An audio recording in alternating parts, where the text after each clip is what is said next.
permit me to introduce you to a second of the grandchildren, whose first 6 years of his life could not possibly have been more different than Cousin Jack's. Remember Jack's background? This next little guy came to us when he was 6. He came to my family at 6. What does that mean? He's WAP. How do you think you get 11 kids in 11 years? When you miss, you adopt. Okay? Okay? I don't know what all you were thinking, but this little guy came to us when he was 6. He is out of the notorious, and I apologize if we have anyone from New Jersey in the audience, but New Jersey's foster care system is a very, very difficult and bad system. There's been all kinds of stories done on it. This little kid is the poster child of it, man. His name is D'Anthony. He came to my family at the age of 6. My son adopted him, and when he was 6 years old, and Todd adopted him, it was his 22nd placement of his life, and he was 6 years old. 4 times in his life, D'Anthony had been so severely beaten in 4 separate foster families that he had been hospitalized for 11 days or longer. He spent 4 months before he came to my family in a psychiatric ward where he begged them not to let him go. Can anybody guess why? His name is D'Anthony, I call him D. Why D wanted to stay in the psychiatric ward? Felt safe for the first time in his life. When D came, he didn't know his numbers or his colors or his letters. Nobody had ever read the D. But more importantly, D was the most frightened child I had ever met in my life. D was afraid of everything. You would have been too if you were him. But there was one thing in life that he loved. Can anybody tell me what D loves? This kid loves music. You put an instrument in D'Anthony's hands and an unmistakable peace goes over his body. Now, unfortunately for us, he's not very good at it. But we tell him he is. Forgive me, forgive me, forgive me. This nation is notorious for what we're doing to kids like D'Anthony.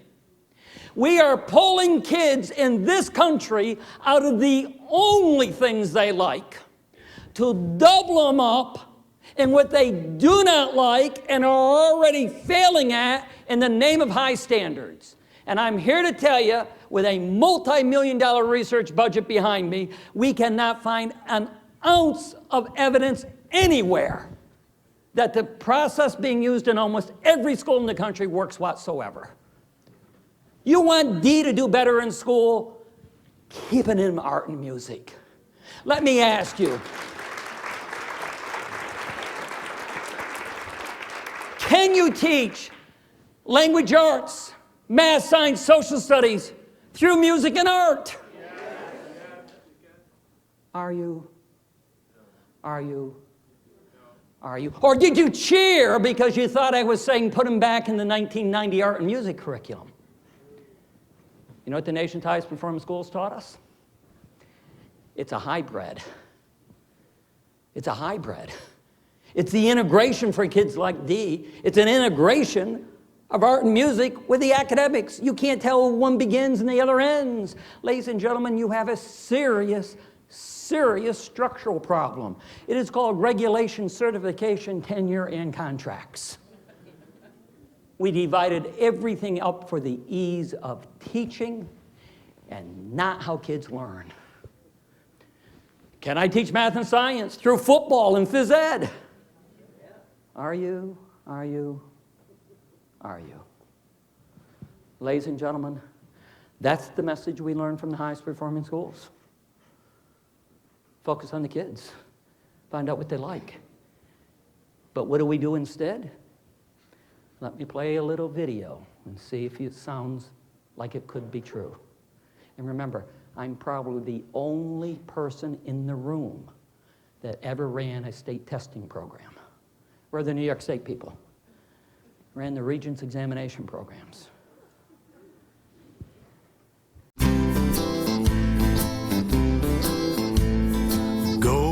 to sleep now, third grader of mine. The test is tomorrow, but you'll do just fine. It's reading and math, forget all the rest. You don't need to know what is not on the test. Each box that you mark on each test that you take, remember your teachers, their jobs are at stake. Your score is their score, but don't get all stressed. They'd never teach anything not on the test. The school board is faced with no child left behind, with rules but no funding, they're caught in a bind. So music and art and the things you love best are not in your school, 'cause they're not on the test. Sleep, sleep, and as you progress, you'll learn there's a lot that is not on the test. Debate is a skill that is useful to know, unless you're in Congress or talk radio, where shouting and spouting and spewing are blessed, 'cause rational discourse was not on the test. Thinking's important, it's good to know how, and someday you'll learn to, but some days not now. Go on to sleep now, you need your rest. Don't think about thinking, it's not on the test.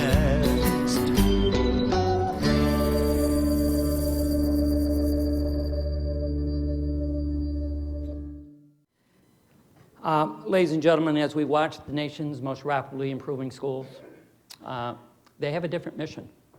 They are totally driven by understanding the kids deeply, understanding what motivates them, and then figuring out how you drive academics around that.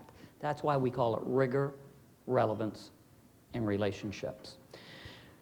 I'm going to conclude here in just a couple minutes, and our host will come back up to close the conference. If anybody wants a copy of my PowerPoint from today, and remember there are areas that you can go a lot more in depth on than I hit, just fill out the yellow form, throw it on the table on the way out. In the back, there's out there something called a resource catalog.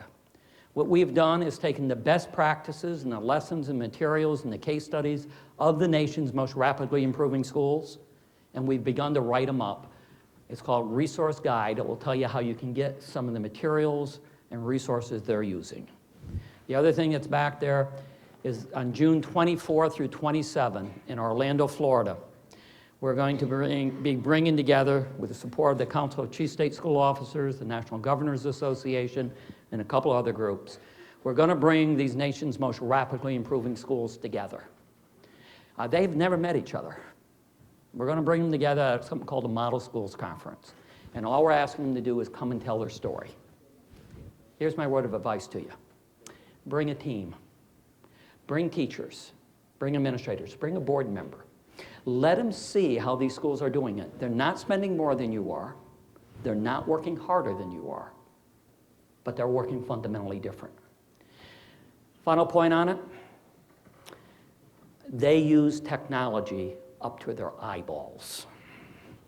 But they do not use technology in a way that most schools use technology. They use technology in ways that resonate with the 21st century learner. I'm one of the few speakers you've had here probably this week that's not from Plato. I'm not from Plato, but I have to tell you, and I mean this sincerely to the leadership in the room on Plato, I see what they have put into their technology platforms and programs being totally consistent with what we see in the best practices in technology in these nation's most rapidly improving schools. And that was one of the reasons when they asked me if I would come, I agreed to come, because I think they're moving down the right track, folks. With that, I'm going to close with a final video. Can my tech guys back there just go to my computer and hit end. Go to the very last video. Just the very last one in the whole deck. Yeah, see that one right there? Yeah. The one with, you got it. Just go to full screen. as he's pulling that up. I'm going to ask you, as you watch this video, maybe you can help me. I was in Los Angeles last week, and hang on, just hang on, go back one. Let me finish and then go to it. I was in Los Angeles last week, and did all the LA teachers, and you get about 20,000 of them then. And I ended with this video, and after a presentation a little bit like I just gave you, and they didn't laugh, they didn't like it. I just got blank stares, and maybe you can help me later understand what went wrong. So let's go to the last video. Is Adam and Eve. How does that story go? One time there was God, and God made Adam out of dust, and then he put Adam to sleep and made Eve out of a rare rib. And then Out of what kind of a rib? Rare. A rare rib. God said, Adam and Eve, don't eat the apple tree or I'll punish you. And then the devil came along and kind of hypnotized them. And then God went to see someone. And then they got real sick. And then they hid from God. And they threw up. Who took the first bite? Adam. Then Eve. Boy, I bet God was mad. Yeah, then God sent them to hell, and they transferred onto Los Angeles.